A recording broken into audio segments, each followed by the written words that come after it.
Eu nunca imaginei que o sangue do meu sangue seria capaz de me abandonar em uma estrada deserta, no meio da madrugada, com o celular descarregado e sem olhar uma única vez pelo retrovisor. Mas foi exatamente isso que aconteceu, e o motivo vai te deixar completamente chocado. Você já sentiu aquele frio na espinha de perceber que a pessoa em que você mais deveria confiar no mundo acabou de te descartar como se você fosse um pedaço de lixo na calçada? Pois é. Essa sensação me acompanhou por quilômetros enquanto eu caminhava no escuro absoluto, ouvindo barulhos no mato que eu nem queria tentar identificar. Tudo começou com uma viagem que deveria servir para selar a paz entre eu e o meu irmão, o Lucas. A gente sempre teve uma relação complicada, sabe como é? Aquela coisa de irmão mais velho que se sente no direito de mandar em tudo e o mais novo que não aceita desaforo. Mas depois de meses sem se falar, ele apareceu na minha porta com um sorriso forçado e um convite para irmos até a antiga casa de campo da nossa família, resolver algumas pendências de documentos. Eu, sendo o eterno otimista que acredita na restauração da família, aceitei. Que erro terrível. A viagem começou tensa. O clima dentro do carro estava mais pesado que uma bigorna.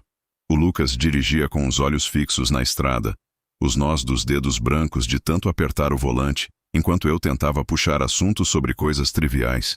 Quando a gente entrou na região da serra, onde o sinal de celular desaparece e as casas ficam a quilômetros de distância uma da outra, a conversa tomou um rumo perigoso.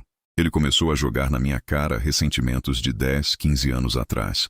Coisas que eu nem lembrava mais, mas que ele guardava como se fossem tesouros malditos. O tom de voz dele foi subindo, a velocidade do carro também, e eu comecei a ficar genuinamente assustado. Eu pedi para ele encostar, para a gente respirar e conversar como adultos, mas parece que isso foi o gatilho final. Ele soltou um grito, deu uma freada brusca que quase me fez bater a cabeça no painel e simplesmente disse: "Desce." Eu achei que era piada. Eu ri, juro por tudo que é mais sagrado.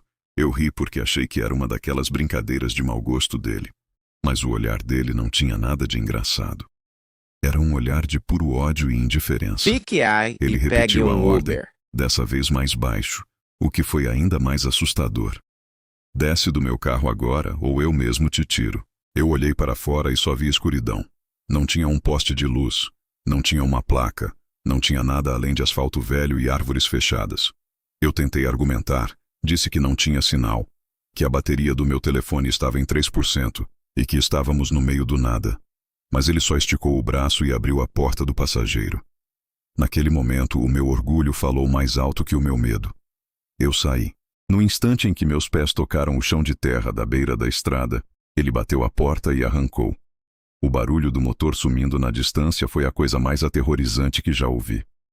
Ali estava eu, sozinho, no breu total, apenas com a roupa do corpo e um celular que morreu 2 minutos depois de eu tentar abrir o mapa. A primeira hora foi a pior de todas. O silêncio daquela estrada não é um silêncio relaxante, é um silêncio que grita. Cada estalar de galho parecia o passo de alguém me seguindo. Eu comecei a caminhar no sentido oposto ao que o carro foi, esperando encontrar algum posto de gasolina ou uma alma caridosa. Mas a verdade é que eu estava em uma estrada secundária que quase ninguém usava à noite. Enquanto eu andava, minha mente começou a trabalhar. Eu comecei a pensar em todas as vezes que eu ajudei o Lucas, todas as dívidas que eu paguei, as vezes que eu o defendi dos nossos pais. E a ficha começou a cair. Ele não se importava. Se um carro passasse e me levasse, se um animal me atacasse, se eu morresse de frio ali, ele não se importaria. Essa realização dói mais do que qualquer ferida física. A traição da família tem um gosto de cinzas. Depois de uns 6 quilômetros de caminhada, minhas pernas já estavam pesadas e o suor frio escorria pelas minhas costas. Foi quando vi um par de luzes ao longe. Meu coração disparou. Pensei em me esconder no mato com medo de ser algum maluco, mas a desesperança era tanta que eu resolvi ficar no meio da estrada e balançar os braços. Para minha sorte, era um caminhoneiro chamado Seu Jorge, um senhorzinho que transportava madeira e que parecia um anjo enviado do céu.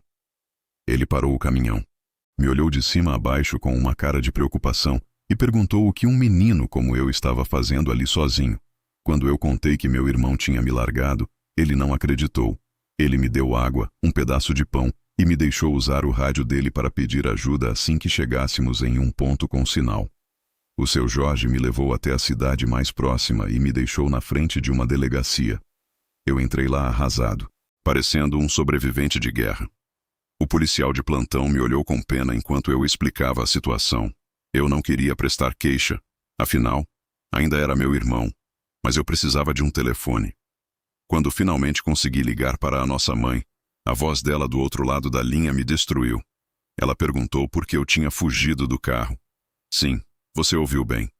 O Lucas tinha ligado para ela meia hora antes, fingindo choro, dizendo que eu tive um surto psicótico, que comecei a agredi-lo dentro do carro e que eu tinha saltado do veículo em movimento e sumido na floresta. Ele criou uma narrativa completa para me transformar no vilão da história e justificar a sua crueldade. Naquele momento, algo dentro de mim quebrou de vez. A máscara dele caiu, mas só para mim, porque para o resto da família, ele era a vítima de um irmão desequilibrado. Eu tive que passar o resto daquela noite provando a minha sanidade para os meus próprios pais, explicando que eu estava calmo, que não houve agressão e que o Lucas simplesmente me abandonou para morrer na beira da estrada. O que ele fez não foi apenas um acesso de raiva, foi uma tentativa de destruir a minha imagem e a minha segurança. Demorei horas para conseguir uma carona de volta para casa, e cada minuto daquele trajeto eu passei planejando como eu ia encarar aquele monstro que eu chamava de irmão. Quando cheguei em casa, ele estava lá, sentado no sofá, fingindo preocupação na frente da nossa mãe. No segundo em que nossos olhos se cruzaram, eu vi o medo nele. Ele não esperava que eu voltasse tão rápido, ou que eu tivesse forças para desmentir a história dele com tanta clareza. Eu não gritei, eu não bati nele. Eu apenas caminhei até o centro da sala e contei cada detalhe da caminhada, do medo, do seu Jorge e da indiferença dele. A verdade tem uma força que nenhuma mentira consegue segurar por muito tempo. Minha mãe, que sempre tentou passar pano para as atitudes dele, finalmente viu a sombra no olhar do filho mais velho. Essa experiência me ensinou que o conceito de família vai muito além do DNA. Tem gente que compartilha o seu sangue, mas que no fundo, gostaria de ver o seu sangue escorrer. O abandono naquela estrada foi o maior presente que o Lucas já me deu, porque finalmente me libertou da obrigação de amar alguém que só queria me ver por baixo. Hoje, eu não falo mais com ele, e sinceramente, foi a melhor decisão da minha vida. Eu aprendi que o mato escuro daquela estrada era muito menos perigoso do que o coração de quem vive ao nosso lado, fingindo que nos ama. Se você já passou por algo parecido, ou se tem alguém na sua família que é uma cobra disfarçada de ovelha, me conta aqui nos comentários. Eu quero saber se eu sou o único que teve que aprender da pior forma que lealdade não se herda, se conquista. Curte esse vídeo se você concorda que caráter vale mais que parentesco e compartilha com aquela pessoa que precisa de coragem para cortar laços tóxicos. Me segue para mais histórias reais como essa.